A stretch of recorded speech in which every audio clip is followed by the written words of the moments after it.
யார பார்த்தாலும் முறைச்சுக்கிட்டே ஏன் எல்லாம் ஒரு காரணமா தான்.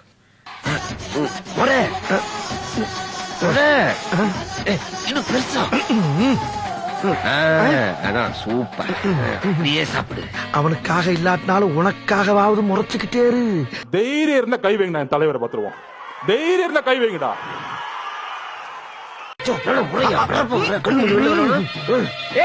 தைரியம் இருந்தா கை வைங்கடா. என்ன அதிகாரம் இருந்தா, போலீஸ் இருந்தா, தைரியம் இருந்தா முதல் வீட்டுக்குள்ள போயிடுங்க. நான் கேக்குறேன், ஒட்டு மொத்த காலேஜில் இருக்க இளைஞர்களும் உங்க வீடு தேடி வருவாங்க, ஞாபகம் வச்சுக்கோங்க.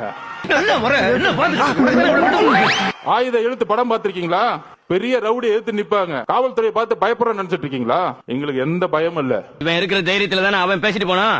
இவனை ஜூஸ் புழிஞ்சன்னு வச்சுக்க, அவன் சக்கையாயிருவான். ஆளுக்கு ஒரு இடி இடிக்கிறோம், தாங்குறியா நீ? நீ என்ன 1000 வாட்ஸ் டிரான்ஸ்பாரமா? உன் பீஸ் அப்படியே புடிங்கி கட்டுற பாக்குறியா? பூராமே பொய்ப்பா, பொய். அரை மணி நேரமா சம்பவம் நடந்துச்சு. நான் ஏதாச்சும் வாய வந்து பேசுறேன் ஐயா? எல்லா டைலாக்கும் ஓன் டைலாக் மாதிரியே இருக்கு. அதான்யா 4 இட்லியை வாங்கி கொடுத்துட்டு என் வசனத்தை பூரா அனுமதியும் இல்லாம அவன் பேசி என்னை மாட்டி விட்டு போயிட்டா ஐயா. நான் சொல்றது நம்புங்க ஐயா. சேர்ந்து வந்துட்டு இப்ப படமா காட்டுற. ஆனா சத்தியமா நான் சொல்றது உண்மையா?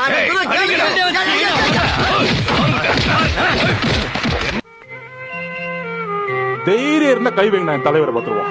தைரியம் இருந்தா கை வைங்கடா. தென்பாண்டி சீமையிலே தேரோடும் வேதியிலே மான் போல வந்தவனே யாரடித்த